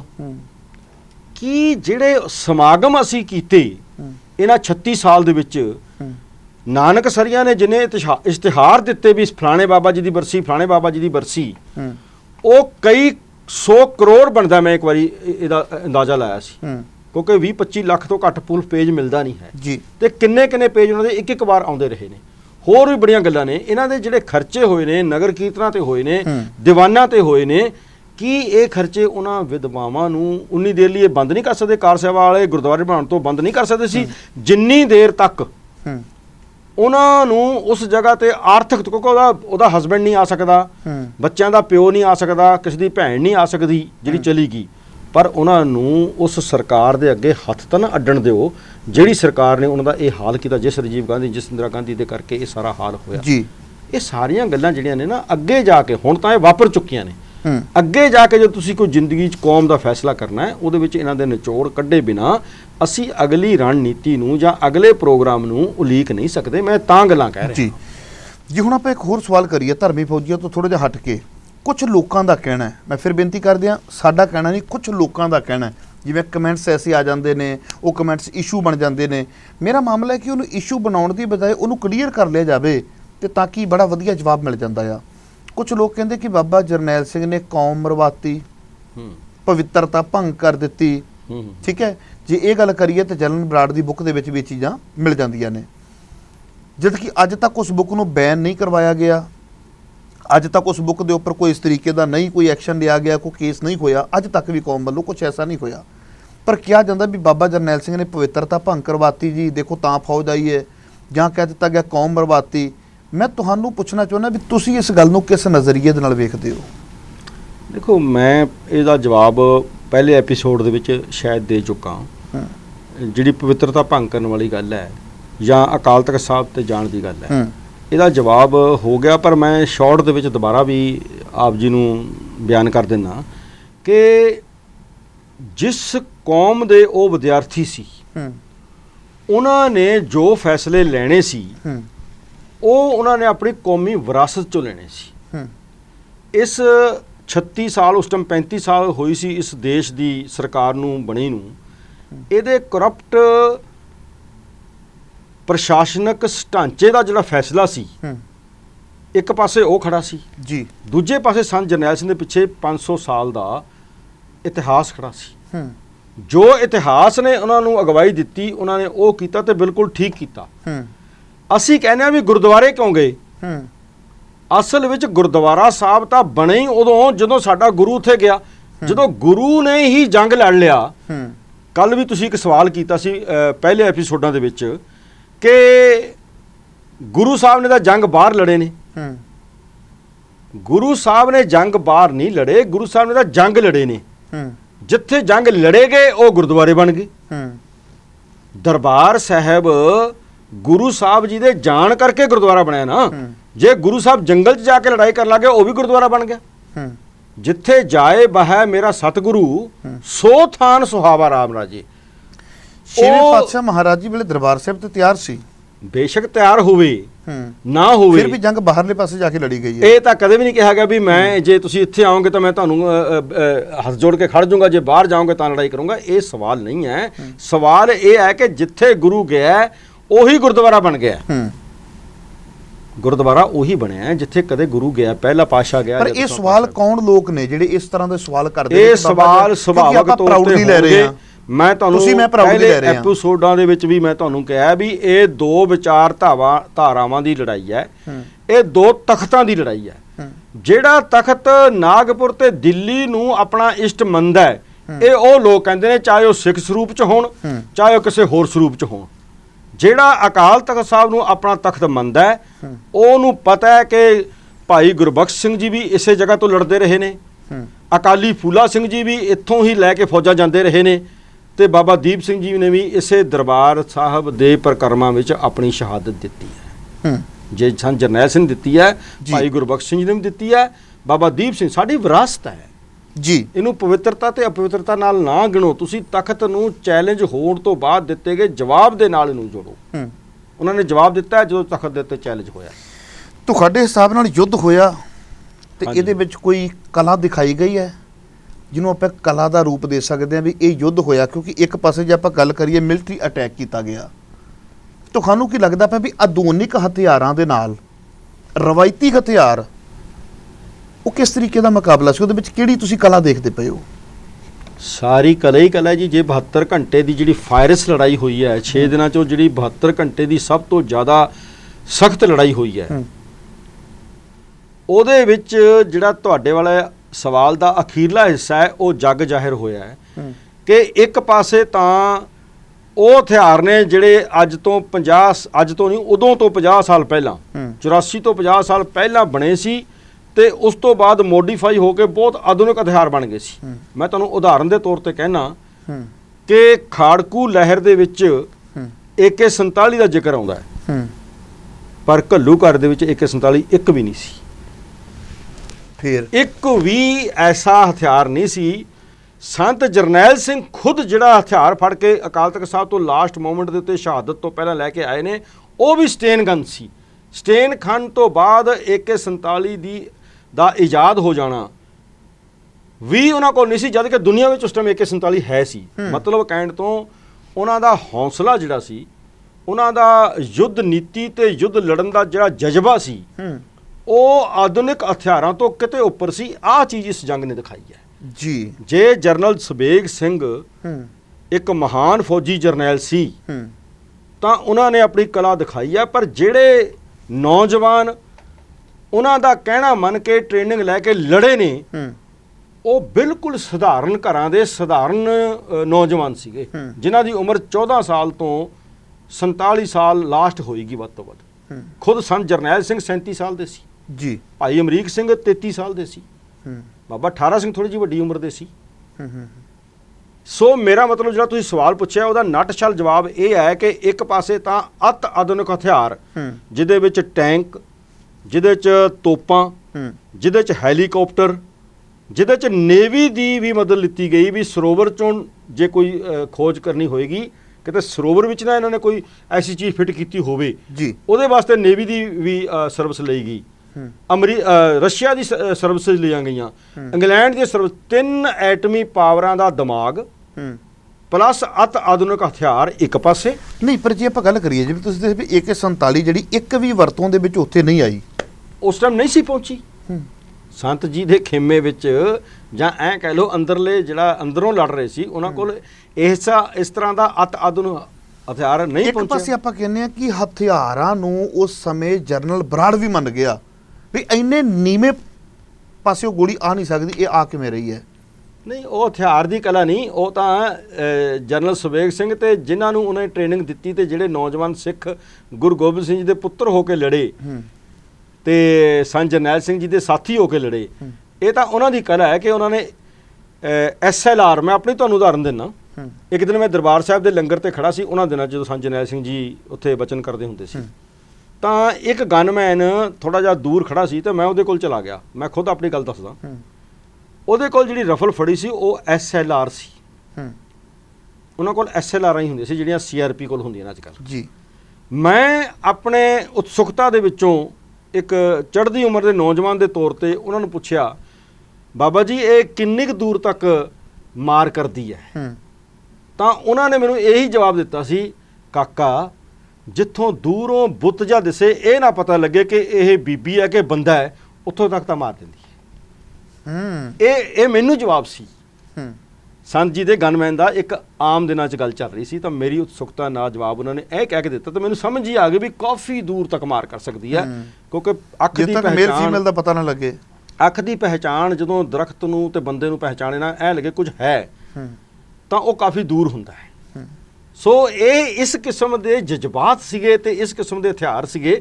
ਬੜੇ SLR, 1-2 ਮਸ਼ੀਨ ਗਨ ਜਿਹੜੇ ਲਾਈਟ ਮਸ਼ੀਨ ਗਨ LMG ਦੀ ਗੱਲ ਚੱਲਦੀ ਹੈ, ਪਰ AK-47 ਵਰਗਾ ਅਤ ਆਧੁਨਿਕ ਹਥਿਆਰ ਜਿਹੜਾ ਸਧਾਰਨ ਲੜਾਈ 'ਚ ਲੜਿਆ ਜਾਂਦਾ ਹੈ, ਕੋਈ ਦੇਸ਼ਾਂ ਦੀ ਲੜਾਈ 'ਚ ਨਹੀਂ ਵਰਤੀ ਜਾਂਦੀ AK-47। ਉੱਥੇ ਤੋਪਾਂ ਤੇ ਬੰਬਾਰਮੈਂਟ ਹੀ ਹੁੰਦੀ ਹੈ, ਉੱਥੇ ਟੈਂਕ ਹੀ ਜਾਂਦੇ ਨੇ। ਉਹ ਟੈਂਕ ਤਾਂ ਉਹਨਾਂ ਨੇ ਵਾੜ ਲਏ, ਉਹਨਾਂ ਨੇ ਇੱਕ ਦੇਸ਼ ਮੰਨਿਆ। ਵਾਕਈ ਇਹ ਗੱਲ ਦੇ ਉੱਤੇ ਮੈਨੂੰ ਮਾਣ ਹੈ, ਤੁਹਾਨੂੰ ਮਾਣ ਹੈ ਕਿ ਉਹਨਾਂ ਨੇ ਤੁਹਾਡੇ ਤਖਤ ਨੂੰ ਤਖਤ ਮੰਨਿਆ। ਆਪਣੇ ਤਖਤ ਦੀ ਤੁਹਾਡੇ ਤਖਤ ਨਾਲ ਤਿਆਰੀ ਕਰਕੇ ਆਏ ਸੀ, ਜਿਹਦੇ ਵਿੱਚ ਉਹਨਾਂ ਨੇ ਟ੍ਰੇਨਿੰਗ ਵੀ ਕੀਤੀ, ਜਿਹਦੇ 'ਚ ਉਹਨਾਂ ਨੇ ਵੱਡੀਆਂ ਸ਼ਕਤੀਆਂ ਦਾ ਸਾਥ ਵੀ ਲਿਆ ਤੇ ਅਤ ਆਧੁਨਿਕ ਹਥਿਆਰ ਵਾਰਲੈਸ ਜਿਹੜੀ ਉੱਪਰ ਹੈਲੀਕਾਪਟਰ ਸੀ ਉਹ ਦੱਸਦਾ ਸੀ ਵੀ ਟੈਂਕੀ ਤੇ ਇੰਨਾ ਮੋਰਚਾ ਹੈ, ਰਾਮਗੜੀਆ ਬੁੰਗੇ ਤੇ ਇੰਨਾ ਮੋਰਚਾ ਹੈ। ਪਹਿਲਾਂ ਤਾਂ ਮਿਲਟਰੀ ਦੀ ਜਿਹੜੀ ਹੁੰਦੀ ਹੈ ਟ੍ਰੇਨਿੰਗ, ਉਹ ਜੋ ਸਾਨੂੰ ਦੱਸਿਆ ਗਿਆ ਹੈ, ਉਸ ਤੋਂ ਬਾਅਦ ਜੋ ਅਸੀਂ ਪੜ੍ਹਿਆ ਹੈ, ਉਹ ਇਹ ਹੁੰਦੀ ਹੈ ਕਿ ਰਾਤ ਦੇ ਟਾਈਮ ਤੇ ਫਾਇਰਿੰਗ ਕਰਕੇ ਇਹ ਗੋਲੀ ਦੇ ਨਿਕਲਣ ਤੋਂ ਲੈਂਦੇ ਨੇ ਅੰਦਾਜ਼ਾ ਵੀ ਇੱਥੇ ਇੰਨੇ ਬੰਦੇ ਨੇ, ਉੱਥੇ ਇੰਨੇ, ਇਸ ਟਾਈਪ ਦਾ ਹਥਿਆਰ ਇਹਨਾਂ ਕੋਲ ਹੈ। ਇੱਥੇ ਵੀ ਫੇਲ ਹੋ ਗਏ, ਜਦੋਂ ਉਹਨਾਂ ਦੇ ਬੰਦੇ ਮਰਨੇ ਹਟੇ ਨਹੀਂ, ਉਹਨਾਂ ਦੇ ਕਮਾਂਡੋ ਮਰਨੇ ਹਟੇ ਨਹੀਂ, ਤਾਂ ਉਹਨਾਂ ਨੇ ਜੋ ਇੰਦਰਾ ਗਾਂਧੀ ਦਾ ਪਹਿਲਾ ਜਿਹੜਾ ਹੁਕਮ ਸੀ ਉਹਦੇ 'ਚ ਨਹੀਂ ਸੀ ਸ਼ਾਮਲ ਕਿ ਹੈਲੀਕਾਪਟਰ ਵੀ ਸ਼ਾਮਲ ਕੀਤੇ ਜਾਣਗੇ, ਤਾਂ ਉਹਨਾਂ ਨੇ ਕਿਹਾ ਅਸੀਂ ਤਾਂ ਮਰ ਜਾਾਂਗੇ ਸਾਰੇ, ਅਸੀਂ ਤਾਂ ਹਥਿਆਰ ਛੱਡਣ ਲੱਗੇ ਹਾਂ, ਸਾਨੂੰ ਇਜਾਜ਼ਤ ਦਿੱਤੀ ਜਾਵੇ ਵੀ ਅਸੀਂ ਹਰ ਹਥਿਆਰ, ਹਰ ਤੋਪ, ਟੈਂਕ ਵਰਤ ਸਕੀਏ। ਤਾਂ ਉਹਨਾਂ ਨੇ ਮੰਗ ਕੀਤੀ ਕਿ ਜਿਹੜੇ ਹੈਲੀਕਾਪਟਰ ਨੇ, ਜਿਹੜੇ ਬੰਦੂਕ ਦੀ ਮਾਰ ਤੋਂ ਬੁਲਟ ਪ੍ਰੂਫ ਨੇ, ਉਹਨਾਂ ਦੀ ਸੇਵਾਵਾਂ ਸਾਨੂੰ ਦਿਓ, ਤਾਂ ਜੋ ਸਾਨੂੰ ਉੱਤੋਂ ਗਾਈਡ ਕਰੋ। ਸਾਨੂੰ, ਅਸੀਂ ਤਾਂ ਪਾਗਲ ਹੋ ਗਏ ਹਾਂ, ਸਾਨੂੰ ਤਾਂ ਪਤਾ ਹੀ ਲੱਗਦਾ ਨਹੀਂ ਗੋਲੀ ਦਾ ਜਿਹੜਾ ਸਾਨੂੰ ਪੜ੍ਹਾਇਆ ਗਿਆ ਮਿਲਟਰੀ ਦੇ ਵਿੱਚ, ਉਹਦੇ ਰਾਹੀਂ ਜਿਹੜਾ ਹਥਿਆਰ ਦੀ ਸਾਨੂੰ ਸਮਝ ਆਉਂਦੀ ਹੈ ਉਹ ਹੋਰ ਹੁੰਦਾ ਹੈ, ਤੇ ਉਹ ਜਿਹੜਾ ਉਹਨਾਂ ਸਾਨੂੰ ਮਾਰਦੇ ਨੇ ਸਾਡੇ ਬੰਦਿਆਂ ਨੂੰ ਉਹ ਹੋਰ ਹੁੰਦਾ। ਸਾਨੂੰ ਪਤਾ ਹੀ ਲੱਗਦਾ ਨਹੀਂ ਉਹ ਮੋਰਚੇ ਇੱਕਦਮ ਬਦਲਦੇ ਕਿਵੇਂ ਨੇ। ਸੋ ਇਹ ਸਾਰੀਆਂ ਗੱਲਾਂ ਜਿਹੜੀਆਂ ਨੇ ਨਾ, ਇਹ ਇਸ ਪਾਸੇ ਵੱਲ ਹੀ ਇਸ਼ਾਰਾ ਕਰਦੀਆਂ ਨੇ ਕਿ ਉਹਨਾਂ ਦੀ ਟ੍ਰੇਨਿੰਗ ਬਹੁਤ ਵੱਡੀ ਸੀ। ਭਾਵੇਂ ਉਹਨਾਂ ਕੋਲ ਸਧਾਰਨ ਕਿਸਮ ਦੇ ਜੰਗੀ ਹਥਿਆਰ ਸੀ ਜੀ, ਪਰ ਉਹਨਾਂ ਨਾਲ ਵੀ ਉਹਨਾਂ ਨੇ ਟੈਂਕਾਂ ਦੇ 72 ਘੰਟੇ ਮੂੰਹ ਮੋੜ ਕੇ ਰੱਖੇ। ਜੀ ਬਿਲਕੁਲ ਜੀ, ਦਿਲ ਦੀਆਂ ਗਹਿਰਾਈਆਂ ਤੋਂ ਤੁਹਾਡੇ ਧੰਨਵਾਦੀ ਹਾਂ। ਸੋ ਦਰਸ਼ਕੋ, ਜਦੋਂ ਗੱਲ ਚੱਲਦੀ ਹੈ ਦਰਦਾਂ ਦੀ ਜੂਨ 1984 ਦੀ, ਭਾਵੇਂ ਸਾਡੇ ਦੇ ਉੱਪਰ ਪ੍ਰੈਸ਼ਰ ਪਾਉਣ ਦਾ ਯਤਨ ਵੀ ਕੀਤਾ ਜਾਂਦਾ ਵੀ ਸ਼ਾਇਦ ਇਹ ਬੰਦ ਕਰ ਦੇਣ, ਪਰ ਮੈਨੂੰ ਕਈ ਵਾਰੀ ਇੰਝ ਲੱਗਦਾ ਹੁੰਦਾ ਵੀ ਆਪਣੀ ਉਸ ਦਾਸਤਾਨ ਨੂੰ ਕਿਵੇਂ ਭੁੱਲ ਜਾਈਏ। ਜਦੋਂ ਦਰਬਾਰ ਸਾਹਿਬ ਦੇ ਉੱਪਰ ਅਟੈਕ ਹੋ ਜਾਂਦਾ ਹੈ, ਕਿਵੇਂ ਭੁੱਲ ਜਾਈਏ। ਜਦੋਂ ਸਾਡੇ ਗੁਰੂ ਘਰ, ਸਾਡੇ ਸਿੱਖੀ ਦੇ ਧੁਰੇ ਦੇ ਅੰਦਰ ਵੜ ਕੇ ਸਾਡੀ ਪੱਗ ਨੂੰ ਹੱਥ ਪੈ ਜਾਂਦਾ ਹੈ। ਸੋ ਦਰਸ਼ਕੋ, ਮੈਂ ਤੁਹਾਨੂੰ ਜਾਣਕਾਰੀ ਦੇ ਦਿਆਂ, ਇਹ ਸਵਾਲ ਇਸ ਕਰਕੇ ਵੀ ਕਈ ਲਏ ਜਾਂਦੇ ਨੇ ਕਿਉਂਕਿ ਜਦੋਂ ਸੋਸ਼ਲ ਮੀਡੀਆ ਦੇ ਉੱਪਰ ਘੁੰਮਦੇ ਨੇ ਤਾਂ ਕਈ ਵਾਰ ਉਸ ਸਵਾਲ ਦਾ ਗਾਲੀ ਗਲੋਚ ਤੇ ਅੱਗੋਂ ਨਿਕਲਦਾ ਹੈ, ਦਲੀਲ ਨਹੀਂ ਨਿਕਲਦੀ। ਮੇਰਾ ਮੰਨਣਾ ਹੈ ਵੀ ਜਦੋਂ ਦਲੀਲ ਦੇ ਦਈਏ ਤੇ ਗਾਲੀ ਗਲੋਚ ਦੇਣ ਦੀ ਲੋੜ ਨਹੀਂ ਰਹਿ ਜਾਂਦੀ। ਨਾਲੇ ਗਾਲਾਂ ਉਹ ਦਿੰਦਾ ਹੁੰਦਾ ਜਿਹਦੇ ਕੋਲ ਦਲੀਲ ਨਾ ਹੋਵੇ। ਜਦੋਂ ਸਿੱਖ ਦੇ ਕੋਲ ਦਲੀਲ ਹੈ ਤੇ ਅਸੀਂ ਦਲੀਲ ਦੇ ਨਾਲ ਉਸ ਗੱਲ ਦਾ ਜਵਾਬ ਦੇ ਸਕਦੇ ਹਾਂ। ਸੋ ਜੇ ਆਪਾਂ ਗੱਲ ਕਰੀਏ ਕਿ ਗੁਰਦੁਆਰਾ ਸਾਹਿਬ ਦੇ ਵਿੱਚ ਜੰਗ ਨਹੀਂ ਲੜੀ ਜਾ ਸਕਦੀ, ਤੇ ਫਿਰ ਸਵਾਲ ਆ ਜਾਂਦਾ ਆਨੰਦਪੁਰ ਸਾਹਿਬ ਦਾ। ਆਨੰਦਪੁਰ ਸਾਹਿਬ ਨੂੰ ਘੇਰਾ ਪੈ ਜਾਂਦਾ ਹੈ, ਉਹ ਜੰਗਾਂ ਕਿੱਥੋਂ ਲੜੀਆਂ ਜਾਂਦੀਆਂ ਨੇ? ਉੱਥੇ ਸਾਡੇ ਕਿਲੇ ਬਣੇ ਹੋਏ ਨੇ, ਉਸੇ ਨੂੰ ਅਸੀਂ ਗੁਰਦੁਆਰਾ ਸਾਹਿਬ ਕਹਿੰਦੇ ਹਾਂ। ਉਹ ਸਾਰੀਆਂ ਜਿਹੜੀਆਂ ਚੀਜ਼ਾਂ ਨੇ ਉਹਨਾਂ ਦੇ ਵਿੱਚੋਂ ਇੱਕ ਬੜੀ ਵੱਡੀ ਜੰਗ ਲੜੀ ਜਾਂਦੀ ਹੈ। ਸੋ ਇਸ ਕਰਕੇ ਗੁਰਦੁਆਰਿਆਂ ਦੇ ਵਿੱਚ ਤੁਸੀਂ ਦੇਖੋਗੇ ਵੱਡੇ ਵੱਡੇ ਬੁੰਗੇ ਬਣੇ ਹੋਏ ਨੇ। ਇਹ ਕਾਹਦੇ ਲਈ ਹੈ? ਜਿਵੇਂ ਫੌਜ ਦੀ ਕਿਸੇ ਛਾਉਣੀ ਦੇ ਵਿੱਚ ਤੁਸੀਂ ਟਾਵਰ ਦੇਖਦੇ ਹੋ ਨਾ, ਵੱਡੇ ਵੱਡੇ ਟਾਵਰ ਬਣੇ ਹੁੰਦੇ ਨੇ ਦੁਸ਼ਮਣ ਦੀਆਂ ਗਤੀਵਿਧੀਆਂ ਤੇ ਨਜ਼ਰ ਰੱਖਣ ਦੇ ਲਈ। ਇਹ ਵੱਡੇ ਵੱਡੇ ਬੁੰਗੇ ਇਸ ਕਰਕੇ ਬਣਾਏ ਗਏ ਸਨ। ਬੜੇ ਵੱਡੇ ਵੱਡੇ ਕਾਰਨ ਹੋਰ ਵੀ ਨੇ। ਸੋ ਗੁਰਦੁਆਰਾ ਸਾਹਿਬ ਨੂੰ ਲੋੜ ਪੈਣ ਦੇ ਉੱਪਰ ਸਾਡੇ ਪ੍ਰਾਚੀਨ ਸਮੇਂ ਦੇ ਅੰਦਰ ਗੁਰੂ ਕਾਲ ਵੇਲੇ ਵੀ ਤੇ ਸਿੱਖ ਕਾਲ ਜਦੋਂ ਆ ਜਾਂਦਾ ਉਦੋਂ ਵੀ ਇਹਨਾਂ ਨੂੰ ਅਸੀਂ ਮੋਰਚੇ ਦੇ ਰੂਪ ਦੇ ਵਿੱਚ ਵੀ ਲਿਆ, ਤੇ 84 ਵਿੱਚ ਵੀ ਕੁਝ ਐਸਾ ਹੋਇਆ। ਸੋ ਇਹ ਜਾਣਕਾਰੀਆਂ ਤੁਹਾਨੂੰ ਦੇਣੀਆਂ ਬੜੀਆਂ ਜ਼ਰੂਰੀ ਸੀ। ਬੜੀ ਜਲਦੀ ਤੁਹਾਡੀ ਸੇਵਾ ਦੇ ਵਿੱਚ ਹਾਜ਼ਰ ਹੋ ਰਿਹਾ ਮੈਂ ਆਪਣਾ ਅਗਲਾ ਭਾਗ ਲੈ ਕੇ, ਤੇ ਉਹਦੇ ਵਿੱਚ ਮੈਂ ਗੱਲ ਕਰਾਂਗਾ ਵਿਸ਼ੇਸ਼ ਕੁਝ ਉਹਨਾਂ ਮੁੱਦਿਆਂ ਦੀ ਕਿ ਜਦੋਂ ਜਦੋਂ ਜੂਨ 1984 ਆਉਂਦੀ ਹੈ, ਆਮ ਕਰਕੇ ਸਾਡਾ ਇਕੱਠ ਹੋ ਜਾਂਦਾ ਹੈ, ਮਤੇ ਪੜ੍ਹੇ ਜਾਂਦੇ ਨੇ, ਬੜੀ ਆਸ ਨਾਲ ਸਿੱਖ ਜਾਂਦਾ ਹੈ ਵੀ ਪਤਾ ਨਹੀਂ ਸਾਨੂੰ ਕੀ ਗਾਈਡ ਕੀਤਾ ਜਾਵੇਗਾ, ਪਰ ਉੱਥੇ ਸਾਡੀਆਂ ਲੜਾਈਆਂ ਹੋ ਜਾਂਦੀਆਂ ਨੇ, ਅਖਬਾਰਾਂ ਦੀਆਂ ਸੁਰਖੀਆਂ ਬਣ ਜਾਂਦੀਆਂ ਨੇ। ਫਿਰ ਅਸੀਂ ਘਰ ਨੂੰ ਵਾਪਸ ਆ ਜਾਂਦੇ। ਇਸ ਮੁੱਦੇ 'ਤੇ ਆਪਾਂ ਗੱਲਬਾਤ ਕਰਾਂਗੇ। ਬੜੀ ਜਲਦੀ ਤੁਹਾਡੀ ਸੇਵਾ ਦੇ ਵਿੱਚ ਆਵਾਂਗਾ। ਤੁਹਾਡੇ ਨਾਲ ਵਾਅਦਾ ਕਰ ਦੇਵਾਂ ਪ੍ਰੋਫੈਸਰ ਮਹਿੰਦਰਪਾਲ ਸਿੰਘ ਮੇਰੇ ਨਾਲ ਹੋਣਗੇ ਤੇ ਇਸ ਮੁੱਦੇ ਦੇ ਉੱਪਰ ਗੱਲਬਾਤ ਜਾਰੀ ਰੱਖਾਂਗੇ। ਦਿਓ ਇਜਾਜ਼ਤ। ਵਾਹਿਗੁਰੂ ਜੀ ਕਾ ਖਾਲਸਾ, ਵਾਹਿਗੁਰੂ ਜੀ ਕੀ ਫਤਿਹ। ਅਕਾਲ ਚੈਨਲ ਨੂੰ ਸਬਸਕ੍ਰਾਈਬ ਕਰੋ। ਨਵੀਂ ਵੀਡੀਓਜ਼ ਦੀ ਨੋਟੀਫਿਕੇਸ਼ਨ ਦੇ ਲਈ ਬੈਲ ਆਈਕਨ ਨੂੰ ਕਲਿੱਕ ਕਰਨਾ ਨਾ ਭੁੱਲਣਾ।